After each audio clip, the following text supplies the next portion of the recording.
today I want to shine a spotlight on the secrets of slip. If you use it right, it can really take your pottery to the next level. It'll make it amazing. Hey, my name is Blaine Atwood. Welcome to the Language of Clay, and I'm here to present to you a new series brought to you by From Will to Mill. The reason I'm doing this is because I want you to look smart, and to look smart, you've got to sound smart. So today I will be covering the definition of slip, where it comes from, the history of it, and best of all, its secrets. All right, by the end, you'll be able to know how to talk about it and how to use it to make truly stunning pottery. Now, why does it matter?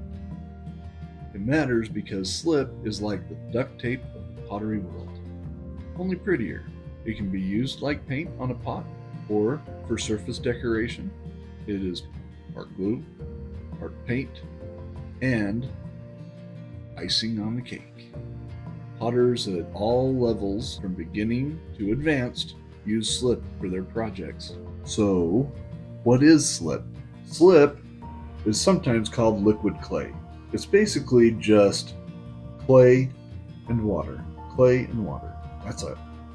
You don't have to get any fancier than that. There are some potters that like to add vinegar to it or some kind of secret ingredient.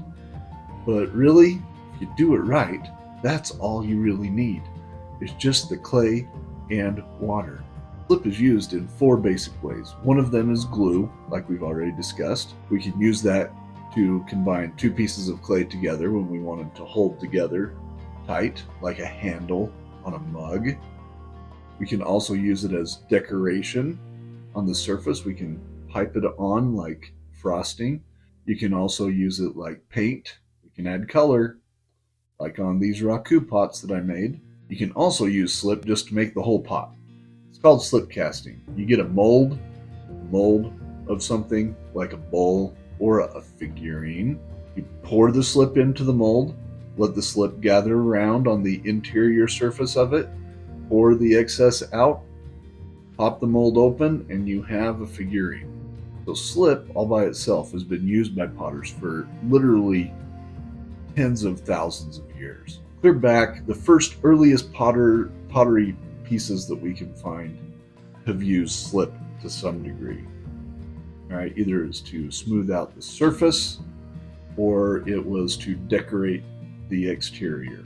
We see examples of this in early Mesopotamian pottery, as well as Greek, black figure and red figure pottery, and as even into the American continent, where we find it in ancient Native American pottery. They painted it on the surface to give it decoration, or they lit it around to smooth it out. So what is the origins of the word slip? It seems to come from the Old English word that they would call slippa or slippe, which basically just meant slime, paste, pulp, or semi-liquid mass.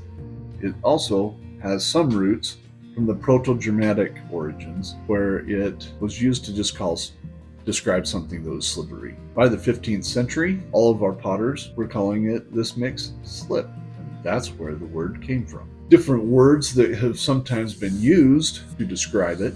So other synonyms for the word slip have been liquid clay and slurry, but there are other words that are often used that are types of slip, certain very specific types of slip. One of these is a term called engobe, which is a colored slip. Now that one is the one that you would use as a paint. You would use it to paint on the exterior of your pottery, and it would be a colored slip. Another one is a terra sigillata. Now terra sigillata has been around for a long time, actually. It was used by ancient Greek potters. What it is it's a very super fine slip that you can put on the surface of a pot, and then you can just brush it with your hand and it will shine up. There are potters that use that today. I've used it. I've used it in these raku pots. The last thing is a slurry. Now, a slurry seems to describe slip in a little thicker state. So that would probably be your icing, the one that you can pipe on.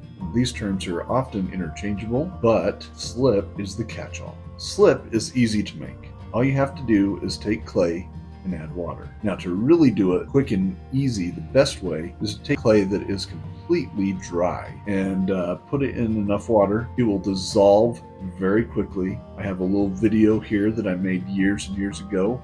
I made 100 little pots. We put them into Utah Lake and we watched them dissolve. It took about 20 minutes to half an hour. You can see that water will just really quickly dissolve that dry clay. Once it's dissolved really good, you just give it a good stir. If you have to, you can take an immersion blender and use that, but I often just use a wire whisk and just whisk it up until it's nice and creamy. The creamier it is, the better off you're going to be. If it's still lumpy or way too runny and chunky, you probably need to keep going. You don't want it to look like oatmeal or soup. One of the pitfalls that people have with slip is that they try to join two pieces of clay together when one of them is dry. Now this is an error because the dry clay has gone through, it has shrunk a lot. The slip has not. So when they put that new wet piece of clay on there with slip, even if they attach it like they should,